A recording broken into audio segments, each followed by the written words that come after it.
Hello प्यारे बच्चों। तो आज हम जो है कक्षा 12 फिजिक्स के मोस्ट इम्पोर्टेंट जो चैप्टर है उसमें एक टॉपिक बनता है ट्रांसफार्मर।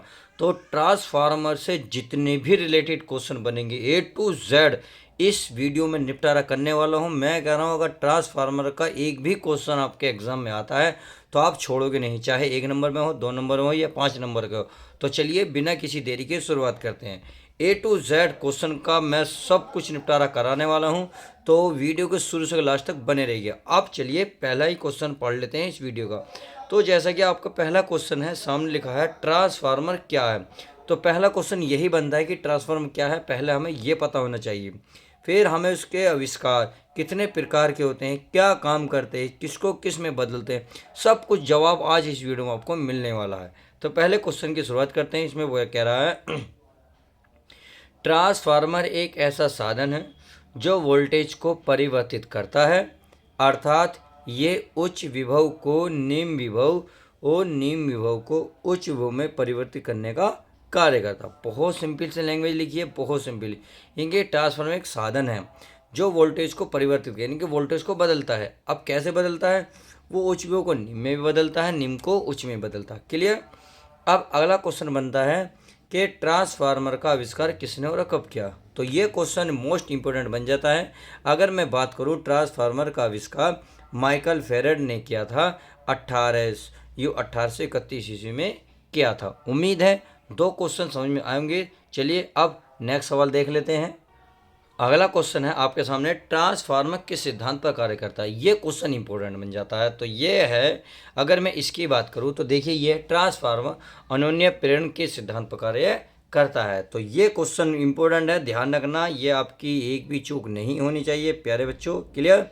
अब आगे ट्रांसफार्मर कितने प्रकार का होता है। तो क्वेश्चन में इंपॉर्टेंट है। अगर मैं ट्रांसफार्मर की बात करूँ कितने प्रकार का होता है, देखिए 2 प्रकार का होता है। नंबर 1 उच्चाई ट्रांसफार्मर, एक होता है अपचाई ट्रांसफार्मर। तो ट्रांसफार्मर कितने प्रकार के? 2 प्रकार के। दोनों कौन से हैं? उच्चाई ट्रांसफार्मर और अपचाई ट्रांसफार्मर। आगे मैं बात कर लेता हूँ, ट्रांसफार्मर किस धारा पर काम करते हैं, यानी कि ट्रांसफार्मर किस धारा पर काम करते हैं। ये है प्रत्यावर्ती धारा पर, यानी कि एसी करंट पर काम करता है। उम्मीद है इतने भी क्वेश्चन समझ आ गए होंगे। अब नेक्स्ट सवाल देखते हैं, अर्थात नेक्स्ट सवाल हमारा क्या कह रहा है, ध्यान से देख लेते हैं। ये बोल रहा है नर्म लोहे की, अच्छा, यह ट्रांसफार्मर की क्रोड किस धातु की बनी होती है। यानी कि ट्रांसफार्मर की जो क्रोड होती है वह किस धातु की बनी होती है। ये होती है नर्म लोहे की, यानी कि ट्रांसफार्मर की जो क्रोड बनी हुई होती है नर्म लोहे की बनी हुई होती है। अगला क्वेश्चन है, ट्रांसफार्मर में भंवर धाराएं से क्या हानि होती है। तो ये क्वेश्चन इंपॉर्टेंट है, देखिए इसको ध्यान से समझिए।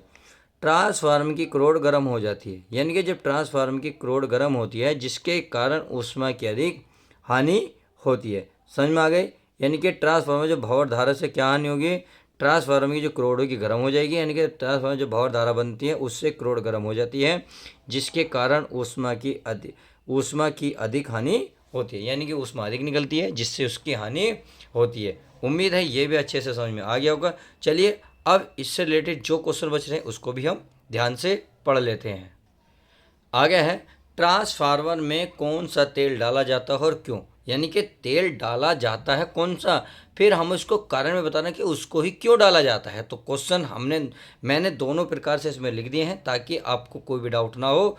तो चलिए इसका आंसर देख लेते हैं। ये करा नेफ्थलीन ऑयल डाला जाता है, यानी कि नेफ्थलीन ऑयल है, यानी कि तेल है जो डाला जाता है। अब क्यों डाला जाता है उसका जवाब सुनिए।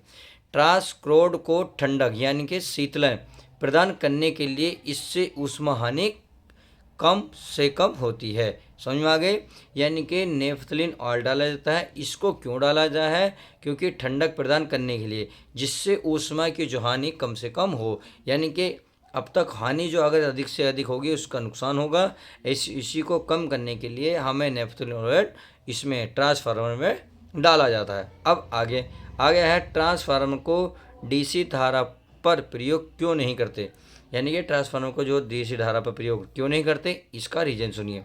तो इसका रीज़न है क्योंकि दिष्ट धारा यानी कि डीसी में अनन्य प्रेरण नहीं होता, जबकि ट्रांस अनन्य प्रेरण के सिद्धांत पर ही कार्य करता है। बात समझ में आ गई?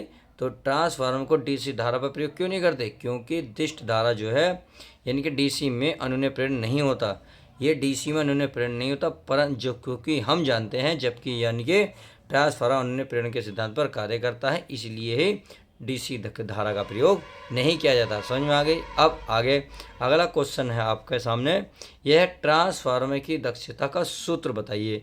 यानी कि ट्रांसफार्मर की जो क्षमता है उसका फॉर्मूला क्या है अब आपको बताना है। अगर मैं फॉर्मूले की बात करूं तो इसमें फॉर्मूला कौन सा है, दक्षता बराबर होता है निर्गत शक्ति बटे निवेशी शक्ति। समझ में आ गई। तो ट्रांसफार्मर से जितने भी रिलेटेड क्वेश्चन थे मैंने A to Z इस वीडियो में दे दिए हैं। अब ट्रांसफार्मर का चाहे कुछ भी आ जाए आप नहीं छोड़ोगे। अगर वीडियो में कोई डाउट हो तो एक बार देख सकते हैं, दोबारा देख सकते हैं, आपको डाउट क्लियर हो जाएगा। वीडियो को फटाफट लाइक करें। तो चलिए मिलते हैं नेक्स्ट वीडियो के साथ।